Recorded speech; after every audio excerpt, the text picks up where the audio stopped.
बोले महाराज महंगे महंगे कुत्ता रखते हैं लोग यहाँ। एक कुत्ता दिखाई पड़ा, हमने पूछा नहीं, लेकिन उन्होंने आपस में लोग चर्चा कर रहे थे तो बताया तुम्हारा 1 लाख रुपए का कुत्ता है। एक कुत्ता 1 लाख रुपए का। और उस कुत्ते की सेवा में नौकर उसकी तनख्वाह और कुत्ते की खुराक की भी बहुत कीमत है। और उसकी रस्सी पकड़ के उसको घुमाना, और भगवान ने तो गैया चराई और तुम भगवान के बनाए हुए आदमी कुत्ता चरा रहे हो। सवेरे सवेरे कुत्ता लिए डोलते हो।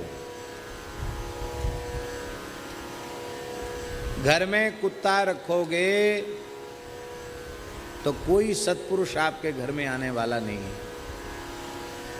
आप बिना बताए बुला लो, बात अलग है, आपको अपराध लगेगा।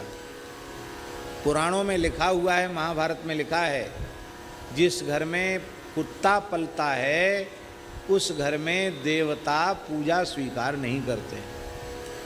उस घर में पितर तर्पण श्राद्ध आदि का जल स्वीकार नहीं करते हैं। उस घर का अन्न जल इतना अशुद्ध होता है, किसी भी साधु ब्राह्मण के द्वारा भिक्षा में ग्रहण करने के योग्य नहीं होता।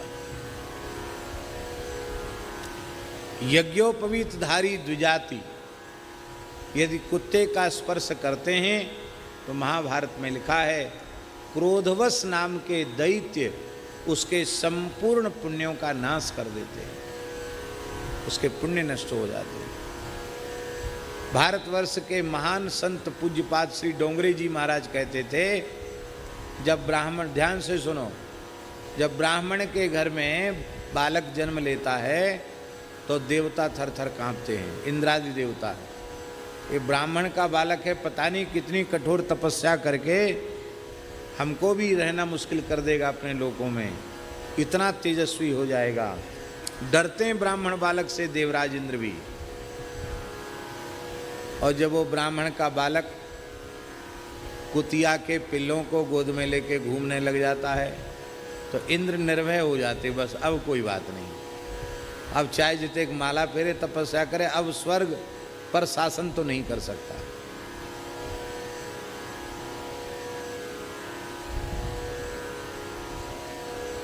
कुत्ता पाले सो कुत्ता और कुत्ता मारे सो कुत्ता।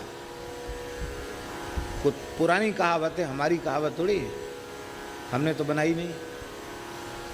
कुत्ता पाले सो कुत्ता।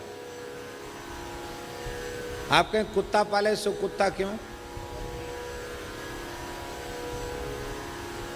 मरते समय मृग का चिंतन करने से इतने बड़े साधक राजर्षि भरत को मृग की योनि में जाना पड़ा, और दिन भर कुत्ते के पीछे लगे रहने वाले, वो तो मरते समय कुत्ता जरूर ध्यान में आएगा, नहीं आएगा तो नज़र जरूर पड़ेगी, क्यों कुत्ता स्वामी भक्त होता है, तुमको मरते देख के मुंह चाटने जरूर आवेगा।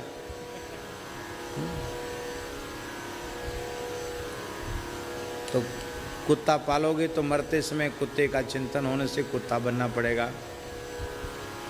और कुत्ता मारे सो कुत्ते को मारना भी नहीं चाहिए। कुत्ते को मारोगे तो वो भी बदला लेगा, तुमको कुत्ता बनना पड़ेगा, वो आदमी बन के तुमको पिटाई करेगा।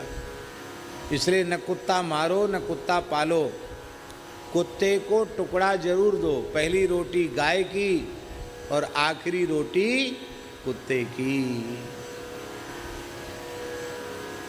माताओं से निवेदन है, खाली तवा चूल्हे से उतारा नहीं जाता है, उस पर एक रोटी रख के तब नीचे उतारते हैं। उतारते ऐसी विधि है कि नहीं?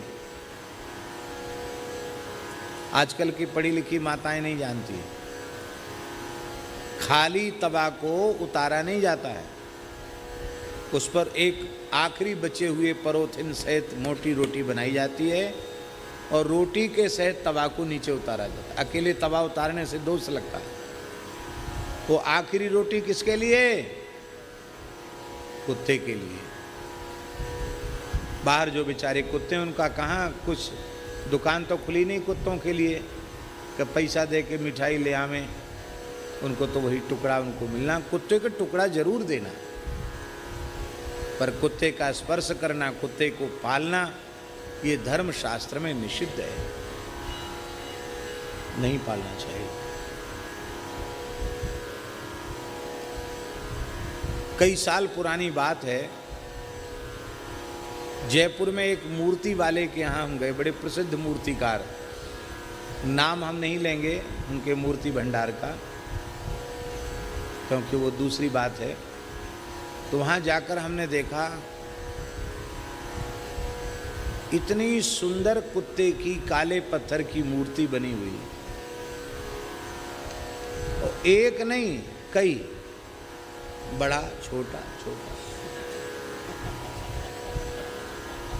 शकल एक जैसी, बड़ा सुंदर। तो हमको आश्चर्य हुआ, मैंने कि चलो साईं बाबा लाइन से रखे हैं तो कोई बात नहीं, और सब देवी देवताओं के की स्टैचू मूर्तियां हैं वो ठीक, कोई बात नहीं, ये कुत्ता की 5-7 मूर्ति क्यों रखी है? उन्होंने बताया सज्जन ने कि महाराज एक बहुत बड़े आदमी हैं, बड़ा प्रेम था उनको कुत्ते से, कुत्ता उनका कोई असाध्य बीमारी से ग्रसित होकर मर गया, तो उन्होंने कुत्ते का स्टैचू बनाया है। उनके कई जगह प्रतिष्ठान हैं, तो सब जगह बड़ी छोटी जैसी भी होगी, सब जगह कुत्ते की मूर्ति विराजमान करेंगे, उसके लिए उन्होंने बनाया। हम तो मूर्तिकार हैं, हमसे चाहे भगवान की मूर्ति बनवा लो, और चाहे कुत्ता की मूर्ति बनवा लो, चाहे गधा की मूर्ति बनवा लो, हमको तो मजदूरी चाहिए, हमको इससे कोई लेना देना नहीं। तो मैंने देखा कि धन्य है भारतवर्ष, जहाँ इतनी श्रद्धा लोगों की है, वाह धन्य है। आपको हमारी बात पर विश्वास न हो तो महाभारत का स्वर्गारोहण पर्व पढ़ लेना, उसमें कितना निषेध कुत्ते के बारे में बताया गया।